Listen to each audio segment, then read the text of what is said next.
आप देख रहे हैं डार्क फाइल्स। तो चलिए बढ़ते हैं आज की इस कहानी की ओर। हमारे यहाँ सभी लोगों का मानना है कि अगर कोई घर काफी सालों से बंद हो और उस घर में समय समय पर पूजा पाठ ना किया जाए तो उस घर में आत्माएं अपना डेरा जमाना शुरू कर देती हैं।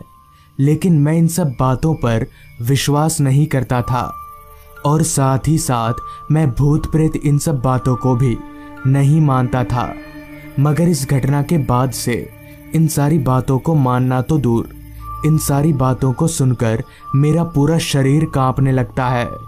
साथ ही साथ मैंने उन सब जगहों पर भी जाना छोड़ दिया जहां भूत प्रेत की बातें होती हैं।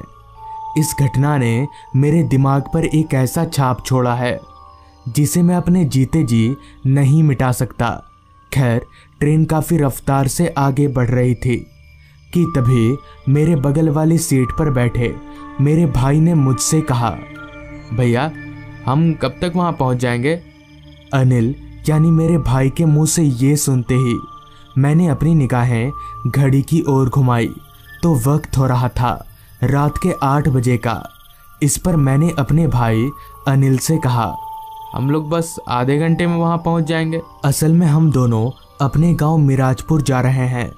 पहले हम लोग अपने गांव मिराजपुर में ही रहते थे, मगर आज से 10 साल पहले मेरी नौकरी शहर में लगने के कारण हम लोग सभी परिवार शहर में चले गए। तब से गांव में कोई नहीं आया और आज हम दोनों 10 सालों के बाद अपने गांव जा रहे हैं। और साथ ही साथ 10 सालों से हमारा गांव का घर बंद पड़ा हुआ है। ट्रेन अपनी पूरी रफ्तार से आगे बढ़ती चली गई, जिसके साथ ही हम भी अपनी मंजिल की ओर आगे बढ़ते चले गए। खैर, आधा घंटा और ट्रेन में बिताने के बाद हम अपने गांव के स्टेशन पर उतरे। तो गांव के स्टेशन पर उतरते ही मैंने अपने मन ही मन में कहा, इतने सालों में गांव जरा भी नहीं बदला, मगर हाँ, रात के वक्त लोगों का चहल पहल थोड़ा बढ़ गया है। स्टेशन से हमारे गांव का घर करीब 5 किलोमीटर दूर था, तो हमें वहां जाने में किसी सवारी की ज़रूरत पड़ने वाली है, जिस कारण हम चलकर स्टेशन से बाहर निकले तो बाहर भी काफ़ी सारी दुकानें खुली हुई थी। पहले तो रात के 8:45 बजे सारा गांव एकदम से वीरान हो जाता था, लेकिन अब लोगों की थोड़ी चहल पहल देखकर मुझे काफ़ी अच्छा लग रहा था। अभी हम स्टेशन से बाहर निकले ही थे कि तभी पीछे से आवाज आई, कहाँ जाना है भाई साहब आपको? उस आवाज को सुनकर हम दोनों भाई पीछे मुड़े तो देखा कि एक आदमी ऑटो के पास खड़ा है। उस आदमी को देखते ही मैं समझ गया कि वो कोई ऑटो वाला है। इस पर मैंने उस ऑटो वाले से कहा, मुझे मिराजपुर गांव के चौक पर जाना है। इस पर उस ऑटो वाले ने कहा, हाँ चलिए मैं छोड़ देता हूँ।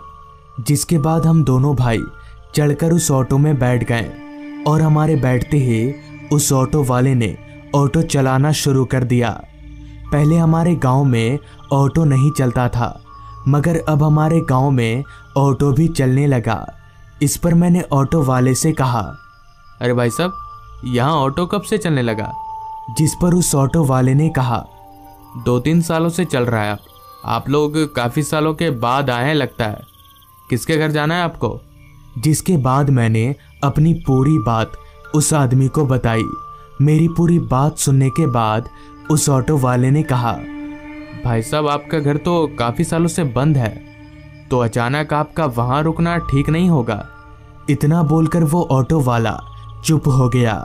मैं तो इन सब बातों पर शुरू से ही विश्वास नहीं करता था, तो मैंने भी उस ऑटो वाले की बात पर ध्यान नहीं दिया। करीब आधा घंटा और इंतज़ार करने के बाद ठीक रात के 9:30 बजे हम ऑटो से उतरे और अपने घर की तरफ आगे बढ़ने लगे। काफ़ी सालों से घर में कोई ना रहने से घर की बाहरी दीवारों पर धूल की मोटी परत जम गई थी। घर के बाहर का दृश्य को देखकर घर के अंदर का माहौल हमारे दिमाग में खुद ब खुद चलने लगा था। खैर, हम चलकर घर के दरवाजे के पास पहुँचे और अपने बैग से चाबी निकालकर दरवाजे पर लगे ताले को खोलने लगे। अभी मैं ताला खोल ही रहा था कि तभी हमें किसी के हंसने की आवाज़ सुनाई पड़ी। उस आवाज़ को ध्यान से सुनने पर पता चल रहा था कि वो आवाज़ हमारे घर के पीछे से आ रही है। इस पर मैंने अपने भाई से कहा, अनिल तू रुक, मैं देख कर आता हूँ कि कौन है। इतना बोलकर मैं चलते हुए उस आवाज़ की तरफ आगे बढ़ने लगा। रात काफ़ी हो गई थी, जिस कारण चारों तरफ घना अंधेरा छाया हुआ था। वो भी इतना घना अंधेरा कि आगे का नज़ारा भी मुझे साफ साफ दिखाई नहीं दे रहा था। साथ ही साथ बीच बीच में आ रही रात कीड़ों की आवाज़ें उस माहौल को और भी ज़्यादा सुनसान बना रही थी। खैर किसी तरह चलकर मैं घर के पीछे पहुंचा और इधर उधर उस आवाज़ को तलाशने लगा।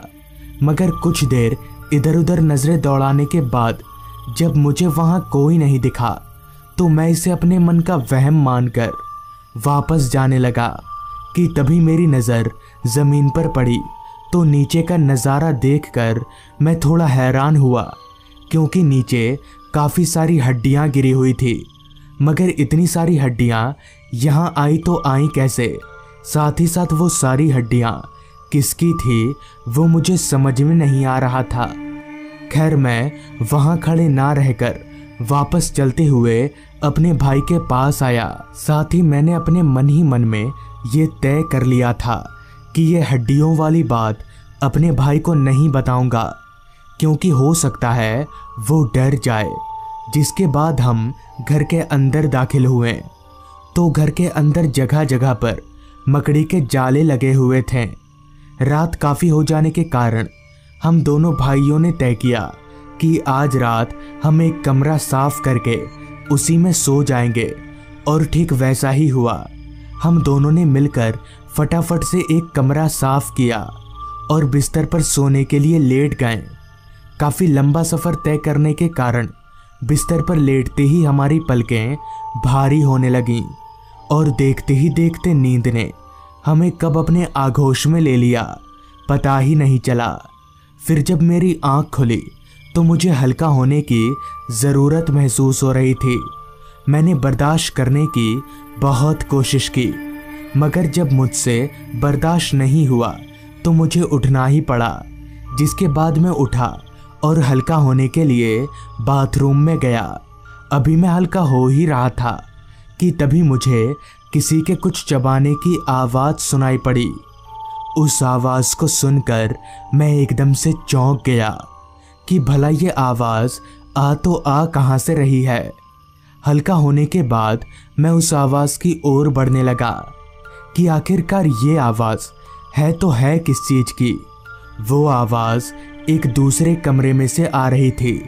तो मैं चलकर उस कमरे के दरवाजे पर गया तो दरवाजे पर जाकर कमरे के अंदर का नज़ारा देखकर मेरे पैरों तले की ज़मीन निकल गई और मेरा पूरा शरीर ज़ोर ज़ोर से कांपने लगा, क्योंकि अंदर एक बूढ़ा आदमी बैठकर इंसानों की हड्डियां चबा रहा था।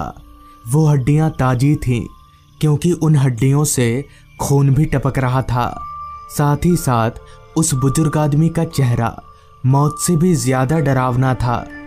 ये देखकर मैं समझ गया कि ये कोई इंसान नहीं बल्कि शैतान है, और अगर हम यहाँ रुकें तो ये शैतान हमें भी मारकर खा जाएगा। जिसके बाद मैं भागता हुआ अपने भाई के पास गया और उसे लेकर सीधे घर से काफ़ी दूर भाग गया। तो इस तरह उस रात हम दोनों भाई मरते मरते बचे। तो दोस्तों, ये थी आज की कहानी। अगर आपको ये कहानी पसंद आई हो तो चैनल को ज़रूर सब्सक्राइब कर लें। तो मैं आपका दोस्त आर्यन जल्द ही मिलूँगा आपसे ऐसी ही एक कहानी के साथ।